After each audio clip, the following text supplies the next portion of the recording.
आदाब। हमारी खास पेशकश उसूल करबला में एक बार फिर आपका इस्तकबाल है। मैं हूं अब्बास मेहदी। आज बात करेंगे उसूल करबला पर। करबला का जो उसूल है उस पर खरा कौन उतरा? नवासे रसूल ने मदीना क्यों छोड़ा? मक्के पहुंचे तो हज का ज़माना था, दुनिया भर के मुसलमान हज करने आ रहे थे, तो इमाम हुसैन ने हज से एक दिन पहले हज को उम्रे में तब्दील करके मक्का क्यों छोड़ दिया? कूफे जाने का इरादा क्यों तर्क कर दिया, जबकि कूफे में बहुत से कूफे से ख़त आए, बहुत इसरार हुआ इमाम अली मकाम को बुलाने के लिए, लेकिन उसके बावजूद इमाम अली मकाम ने कूफा तर्क कर दिया और एक जंगल का रुख किया जिसे आज करबला के नाम से जाना जाता है, और करबला में ही क़याम किया। आज इन तमाम सवालों के जवाब जानेंगे Islamic scholar doctor Kalbe Rushaid Rizvi साहब से। कल्बे रुशैद रिजवी साहब किसी तारुफ के मोहताज नहीं हैं।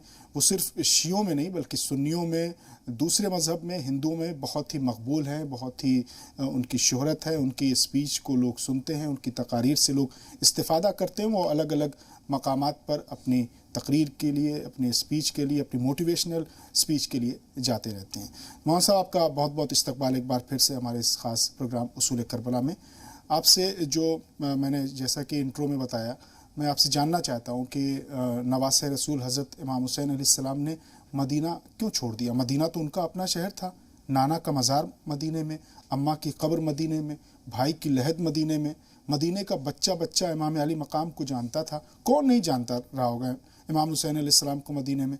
बहुत से लोग तो ऐसे रहे होंगे ना उस वक्त भी, जिन्होंने इमाम हुसैन अलैहिस्सलाम को हुजूर सल्लल्लाहु अलैहि वसल्लम के कंधों पर बैठे हुए देखा होगा, उनकी गोद में देखा होगा, उनके साथ बाज़ारों में देखा होगा, मस्जिद में नमाज़ पढ़ते हुए देखा रहा होगा। फिर जब अपना शहर था तो ऐसे कैसे, कौन से हालात पैदा हो गए कि इमाम हुसैन अलैहिस्सलाम को अपना शहर, अपना वतन, मदीना जैसा शहर छोड़ना पड़ा?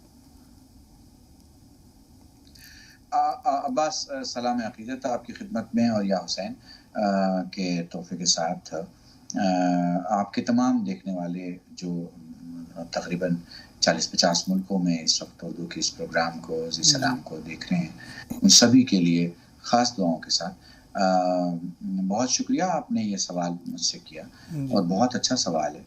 हुसैन कौन सी ज़ात है? हुसैन किस कैरेक्टर का नाम है? हुसैन किस बुलंदी का नाम है? हुसैन किस आसमान का नाम है? हुसैन किस तहारत का नाम है? हुसैन किस इबादत का नाम है? सुभान अल्लाह।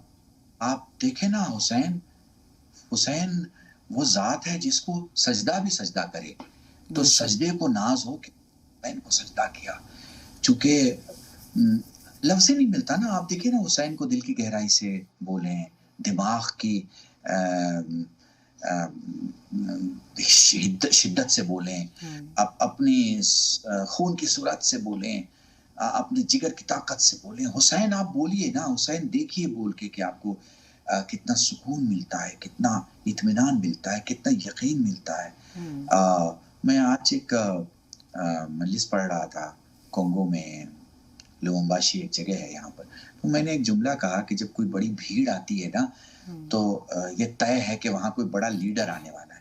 तो 40 इमाम हुसैन का मजमा तो अब्बास आपको पता है मिलियंस में होता है। तो ये 4 करोड़ 5 करोड़ अभी 2 साल से कोरोना की वजह से बंद है, मगर आप आगे 4-5 साल में देखेंगे कि ये 10 करोड़ तक की आबादी जब आपको दिखेगी कि एक दिन में इमाम हुसैन के रोज़े तक पहुंची हुई है, तो फिर ये तय हो जाएगा कि भाई कोई ये बड़ा मजमा ये बता रहा है कि कोई बड़ा आने वाला है। अब अगर आपका जहन इस वक्त ज़हूर मौला की तरफ जा रहा हो तो आप महसूस कर पाएंगे इस लम्हे फिक्रिया को। ये तादाद बताती है कि कोई आने वाला आ रहा है। अब यहाँ ठहर के मैं कहता हूँ कि जब आने वाला आ जाएगा ना, तो वो आके उसके वजूद का इशारा यही होगा कि जब बेटा इतना बड़ा है तो बाप कितना बड़ा होगा। हुसैन की बादशाहत को समझना है तो आपको उस आखिरी इमाम की बादशाहत देखनी होगी इंशाअल्लाह, कि जो कायनात में चारों तरफ फैली होगी। अदल व इंसाफ का ज़माना और अदल इंसाफ का वक्त होगा। अब यहाँ पर आपने बड़ा अच्छा सवाल किया। हुसैन ने करबला की तरफ सफ़र किया और मदीना छोड़ा। वो मदीना जो उनका, हाँ बिल्कुल, इसमें कोई शक नहीं कि बहुत सख्त मसला था और बहुत सख्त हुसैन के लिए मरहला था ये। मगर जैसा कि मैंने आपको पहले बताया کہ حسین نے وہ سارے षड्यंत्र, हिंदी का जुमला इस्तेमाल कर रहा हूँ, वो सारी कॉन्स्पिरेसी, वो सारी पॉलिटिक्स, वो सारी सियासत जो हुसैन के खिलाफ रची गई थी शाम से, उसका सारा जो प्रोग्राम था वो फेल कर दिया. वो जो बम था, पॉलिटिकल बम, उसे डिफ्यूज कर दिया. वो जो एक पूरा हुसैन के खिलाफ साजिश थी, उसका पर्दा जो है वो उठा दिया हुसैन ने, मदीना छोड़ के, और सच्चे कातिल के चेहरे से नकाब खींच ली. अब हुसैन मदीना से क्यों जा रहे हैं? क्योंकि अगर हुसैन मदीने में रह भी जाते तो भी हुसैन मदीने में भी शहीद होते, क्योंकि जालिम को बैयत चाहिए थी और हुसैन बैयत नहीं करते.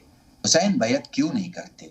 क्योंकि हुसैन इसलिए बैयत नहीं करते, उसकी वजह सबसे बड़ी ये थी कि हुसैन का बैयत करना सिर्फ हुसैन का बैयत करना नहीं था, हुसैन का बैयत करना दीन का बैयत करना, हुसैन का बैयत करना कुरान का बैयत करना, हुसैन का बैयत करना नबी पाक का बैयत करना, हुसैन का बैयत करना खुदा की खुदाई का एक्सेप्ट कर लेना. और जिस खुदा ने एक चीज को हलाल किया है वो उसे हराम, और जिसे हराम किया वो उसे हलाल कैसे कहे? उसने सिखाया है किसी चीज के लिए कि क्या हलाल है और क्या हराम है. वक्त बदलता है, वो और उसके मसाइल, उसकी बातें अवाम के सामने हो जाती हैं. इंसानी जिंदगी के लिए बहुत सी चीजें हराम से हलाल और हलाल से हराम होती हैं, मगर किसी की मर्जी के लिए नहीं हो सकती. शरीयत किसी की मर्जी पे नहीं, बल्कि शरीयत सिर्फ उसकी मर्जी पे चलती है जो हम सब का मालिक है, हम सब का पालने वाला है, सृष्टि का पालनहार है, जिसे हम ईश्वर कह लें, जिसे हम अल्लाह कह लें, जिसे हम मालिक कह लें. वही हम सब का पालने वाला है, वही हम सब का परवरदिगार है. वो एक है, वो दो नहीं है, एक है. और उसी एक का मानने वाला ये हुसैन है जिसने मदीना छोड़ा. और मदीना छोड़ने का मकसद सिर्फ ये था कि इमाम हुसैन जब बाहर जाएंगे तो ये पता चल जाएगा कि वो जो पॉलिटिक्स चली जा रही है उस पॉलिटिक्स से पर्दा उठ जाएगा, वो पॉलिटिक्स फेल हो जाएगी, कातिल की पहचान हो जाएगी. और अगर मदीने में रह जाएंगे तो कातिल छुप जाएगा. चूंकि हुसैन, आप देखें, एक सवाल आपने आगे बढ़ाया कि फिर हज से एक दिन पहले सफर क्यों चेंज हुआ, एक जंगल की तरफ हुसैन क्यों जा रहे हैं? कातिल छुप जाएगा, कातिल छुप जाएगा. देखिए, कातिल असल वजह है, हुसैन को दुनिया को दिखाना है कि फातिमा के लाल का कातिल कौन है. जो कि बाबा का कातिल छुप गया, भाई का कातिल छुप गया. अब अगर हुसैन का कातिल छुप जाएगा तो फिर अहले बैत की जो पूरी तहारतों की दुनिया है, इज्जतों की दुनिया है, इल्म की दुनिया है, उसके लिए बड़ा मसला हो जाएगा, बड़ा मसला हो जाएगा. और सबसे बड़ी बात यह है कि हुसैन जानते हैं कि कातिल कत्ल करेगा काबे में, और काबे की तहारत की जिम्मेदारी अल्लाह ने 2 मासूम नबियों से ली है. और अल्लाह ने 2 मासूम नबियों ने काबे को तामीर किया है. और पाकीज़गी की जो जिम्मेदारी अजदाद ने ली थी, उस पाकीज़गी का ख्याल कि यहाँ खून ना बहे. अब आप अंदाज लगाइए कि जिस मौसम में रोते हुए हुसैन जा रहे हैं कि इलाही तू गवाह है, जिस मौसम में सब तेरे घर की तरफ आते हैं, तेरा हुसैन से दूर जा रहा है. आप अंदाज लगाइए, एक आम मुसलमान, अल्लाह की कसम, अब्बास, मुझे नहीं पता आपने हज किया है कि नहीं किया है, खुदा आपको अजुज़ार से मुशर्रफ करे. एक आम मुसलमान जब आंखें खोल के काबे को देखता है ना, खुदा की कसम उसे दुनिया में ये कहा जाए भैया यहाँ से चलो तुम्हें जन्नत लेके चलते हैं, वो कहे भाई जन्नत क्या होता है, अल्लाह के घर में बैठे हैं, इससे बढ़ के क्या जन्नत होगी. यकीन जानिए. मैं एक वाक़या आपको बताता हूँ. मैं हज पे गया हुआ था और 2 गांव के लोग, एक कुरान पढ़ रहा था और एक काबे के पास बैठा काबे को देख रहा था. बस देखे जा रहा था. तो वो कुरान पढ़ने वाले ने कहा, भैया गांव से आए हो तो तनी कुरान पढ़ लो. गांव की जबान में आप जानते हैं, पूर्वी उत्तर प्रदेश में जो कुरान बोली जाती है कि यहाँ आए हो तो कुरान पढ़ लो. यहाँ भी कुरान ना पढ़ियो तो कहाँ पढ़ियो. उसने अपने अंदाज से कहा, भाई यहाँ नहीं पढ़ोगे तो कहाँ पढ़ोगे. उसने पता है क्या कहा?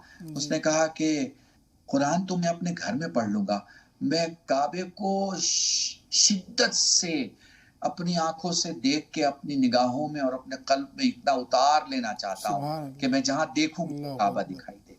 آپ سوچئے کہ جب ایک گاؤں کے 1400 برس کے بعد ایک گاؤں کے مسلمان کی یہ شدت ہے، کعبے کا یہ عشق ہے، کعبے پہ نگاہ کرنے کی یہ کیفیت ہے، تو جب فاطمہ کا لال کعبے کو دیکھ رہا ہوگا تو کیا خیال آ رہا ہوگا؟ جب علی کا بیٹا کعبے کو دیکھ رہا ہوگا تو کیا خیال آ رہا ہوگا؟ جب رسول کا نواسا کعبے کو دیکھ رہا ہوگا تو کیا خیال آ رہا ہوگا؟ کعبے کے تقدس کے لیے کعبے کو حج کو جو ہے عمرے سے تبدیل کیا اور پھر وہ جنگل کی طرف نکل گئے، جہاں کے لیے میں کہا کرتا ہوں وہ کربلا کے راج سنہاسن پر راج کرنے والے مہاراج، تیری بپتا کی کہانی سن کر ہندوؤں کی گنگا بھی پانی پانی ہو گئی۔ سلام اس حسین پر جس کے لیے شاعر کہتا ہے کہ حسین کون ہے، حق کی کتاب ہے گویا، حسین کون ہے، رحمت کا باب ہے گویا، حسین کون ہے، بحر ثواب ہے گویا، حسین کون ہے، حقانیت کا جادہ ہے، حسین کون ہے، ایک مستقل ارادہ ہے، عطا و مہر کے در کو حسین کہتے ہیں، وفا پرست بشر کو حسین کہتے ہیں، وہ جس کی گود میں اکبر سال پلتے ہیں، وہ جس کے گھر میں 72 چراغ چلتے ہیں۔ سبحان اللہ، سبحان اللہ۔ ماں صاحب آج 2 محرم ہے اور 2 محرم کو یہ کہا جاتا ہے کہ امام حسین علیہ السلام وارد کربلا ہوئے۔ میں آپ سے جاننا چاہتا ہوں کہ مدینے سے رخصتی اس وقت کا کیا عالم رہا ہوگا؟ امام حسین علیہ السلام نے کس دل سے مدینے سے رخصتی لی ہوگی؟ اپنے نانا کے مزار پہ گئے ہوں گے، اماں کے مزار پہ گئے ہوں گے، پھر وارد کربلا ہوئے۔ یہ پورے واقعات میں جاننا چاہتا ہوں آپ سے۔ جزاکم اللہ عباس، میرے لیے بڑا سخت ہے اور میں اس وقت اپنے آپ کو کنٹرول نہیں کر پا رہا ہوں، لیکن چونکہ سب سن رہے ہیں اس لیے انہیں بتانا بھی ضروری ہے کہ ہاں حسین نے ارادہ کیا اور اپنے نانا کے مرتب پہ آئے، نانا کی قبر پہ آئے، روتے روتے آنکھ لگ گئی۔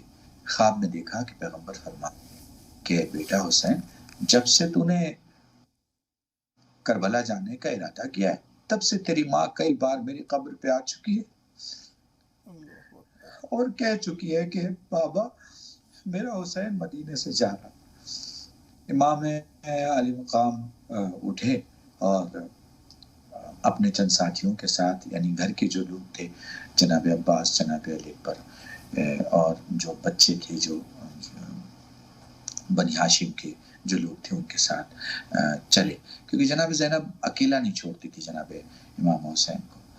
قبر پہ اپنی ماں کی قبر پہ آئے۔ مرحوم میرانی صاحب جانتے ہیں کہ ایک ایسے شاعر تھے جنہوں نے کہا امام علی مقام سے کہ مولا جس منظر کو دیکھا نہیں اسے کیسے بیان کروں، کیسے لکھوں، اور امام نے وہ مناظر دکھائے بعض جناب مرحوم میرانی جو کہ ہماری اردو دنیا کی ایک بڑی عظیم شخصیت ہے شعراء میں۔ انہیں جناب علی اکبر جب گھوڑے سے گرے ہیں تو اس منظر کو کیسے نقل کرتے ہیں۔ امام حسین فرماتے ہیں، میرانیس کہتے ہیں، بے چین ہو تم، دل میرا گھبراتا ہے بیٹا، مر جاؤ کہ اب صبر میں فرق ہے بیٹا۔ تو جو سمجھا دیا حسین نے صبر، وہ تو کوئی بتا ہی نہیں سکتا۔ اس لیے میں اصول کربلا میں کہتا ہوں سجدے کا حکم سب کو ملا، مگر جو سجدہ حسین نے کر کے دکھایا اس کی مثال نہیں ملتی۔ صبر کا حکم سب کو ملا، سب نے کر کے دکھایا، مگر جو حسین نے صبر کیا اس کی کوئی نظیر نہیں ملتی۔ اور اصول پہ پابندی کا بھی حکم اللہ نے سب کو دیا، مگر اصول کو زندہ کر کے اور زندہ اصولوں پہ چل کے جو حسین نے دکھایا، 71 لاشیں اٹھائیں مگر ایک اصول ٹوٹنے نہیں دیا۔ جو حسین کی زندگی ہے نا، اسے بیان ہی نہیں کیا جا سکتا۔ اور اب آپ نے چونکہ پہلی محرم اور دوسری محرم کا ایسا تذکرہ کیا ہے کہ میں چاہتا ہوں کہ میں 2 جملے مصائب کے امام سجاد کے حوالے سے، چونکہ اس وقت دوپہر کا وقت ہے اور بہت سارے ہمارے مومنین برادران جو ہیں وہ اپنا کام چھوڑ کے اپنے گھر بیٹھے ہوں گے، شاید کھانا کھا کے فیملی کے ساتھ ٹیلی ویژن پہ پروگرام دیکھ رہے ہوں گے۔ میں ان سے کہوں گا یہ جو آج تم روٹی کھا رہے ہو نا، یہ حسین کا صدقہ ہے۔ اگر حسین نے جان نہ دی ہوتی تو انسانیت ڈوب گئی ہوتی۔ آپ نے مجھ سے ایک جملہ کہا ہے، میں آگے انشاءاللہ بیان کروں گا، مگر ابھی بس اتنا ہی کہنا چاہوں گا کہ سید سجاد سے کسی نے سوال کیا، مولا کیسے روئیں؟ کہ آنسو کا وہ قطرہ جو آنکھوں میں رہ جائے مومن کا، جو آنکھوں سے باہر آئے صالحین کا، جو داڑھی کے بال تک آئے انبیاء کا، جو سینے کے بال تک آئے ہم اماموں کا۔ ساحل کہتا ہے مولا جس میں آواز بلند ہو جائے، کہا میری دادی فاطمہ کا، تو جب بھی رویا کرو بآواز بلند رویا کرو۔ جزاکم اللہ، خدا تمہیں کوئی غم نہ دے سوائے غم سید الشہداء کے۔ पहली मुहर्रम हुसैन ने निकलने का इरादा किया। जो माएँ बहनें सुन रही वो जानती हैं, जिनके भाई बहनों को लेने के लिए आते हैं वो बहनें पहले से आमादा हो जाती हैं। ज़ैनब पहले से तैयार है, इसलिए कि हुसैन आने वाले हैं। हुसैन आए, अब्दुल्ला से जनाब ज़ैनब को ले जाने की बात कही, अब्दुल्ला को अपने बाबा की वसीयत याद दिलाई। अब्दुल्ला ने कहा मेरे सैयद व सरदार मुझे सब याद है, वो मेरी एक ही ख्वाहिश है, मेरी ज़ैनब को वो ले जाए जो मेरी ज़ैनब को वापस लाए। हुसैन खड़े हो गए, अब्बास खड़े हो गए, अली अकबर खड़े हो गए, सब घर के बाहर आ गए। बाहर सैयद सज्जाद खड़े थे। इमाम हुसैन फरमाते लाल जा अपनी फूफी को ले आओ। सैयद सज्जाद अपनी फूफी के पास आके फरमाते हैं फूफी अम्मा बाबा आए, आप नहीं गई, चचा मौजूद थे, आप नहीं गई, भैया आए थे, आप नहीं गई, फूफी मेरे साथ कैसे? फरमाया लाल इस सवाल का जवाब 11 मुहर्रम को दूंगी। काफिला तैयार हो गया, काफिला निकल गया। बस एक ही जुमला वरूद करबला के पहले कह के मैं मजलिस और इस पूरे प्रोग्राम को खत्म करना चाहूंगा। तारीख कहती है जनाब अली अकबर ने मदीने के बाद निकलने के बाद अपने बाबा से कहा बाबा मैंने ख्वाब देखा है। लाल क्या ख्वाब देखा? बाबा मैंने ख्वाब देखा है तेरा बाया बाजू कट गया। लाल तूने ठीक देखा है, अब्बास मारे जाएंगे। बाबा मैंने ख्वाब देखा और ख्वाब का अगला हिस्सा ये है कि तेरा दाहिना बाजू भी कट गया। मेरे लाल धीरे बोल। अकबर की कलाई थामी अपनी तरफ खींचा, धीरे बोल, तेरी माँ सुन रही है, बेटा तू मारा जाएगा। इस कलेजे का नाम हुसैन है, जो खुद जानता है कि करबला में क्या होने वाला है, लेकिन न निगाहें कांपी, न हाथ कांपा, न कदम कांपे। अला लानतुल्लाह अलल कौमिल ज़ालिमीन व सयअलमुल लज़ीना ज़लमू अय्युल यन्क़लिबून इन्ना लिल्लाहि व इन्ना इलैहि राजिऊन। मैं इस मजलिस में जो सबसे अहम चीज़ समझता हूँ बास वो ये कि इस मजलिस हुसैन के सदक़े से मेरे अल्लाह जहाँ कहीं भी बीमारी से इंसानियत तड़प रही है उसकी हिफाजत फरमा, आदमियत परेशान है उसकी मदद फरमा, और जो लोग भी बीमारी से जूझ रहे हैं उन्हें लड़ने की ताकत अता फरमा और उन्हें शिफाए कुल्ली अता फरमा। इन्हीं जो मुझे लग रहा है कि मैं शायद आपके सवाल का जवाब दे पाया। बहुत बहुत शुक्रिया मान साहब। आज 2 मुहर्रम है और आपने 2 मुहर्रम की मुनासबत से इमाम हुसैन अलैहिस्सलाम का मदीने से उनकी रुखसती, फिर वारिद करबला, फिर बीच के हालात, फिर काबे की हुर्मत, सब पर आपने वाज़े और मुकम्मल बयान पेश किया। बहुत बहुत शुक्रिया मौलाना साहब इस प्रोग्राम में हमारे साथ जुड़ने के लिए। नाज़रीन आज के इस प्रोग्राम में, इस पेशकश में आज के लिए बस इतना ही। मुझे दीजिए इजाज़त, लेकिन आप बने रहिए जी सलाम के साथ।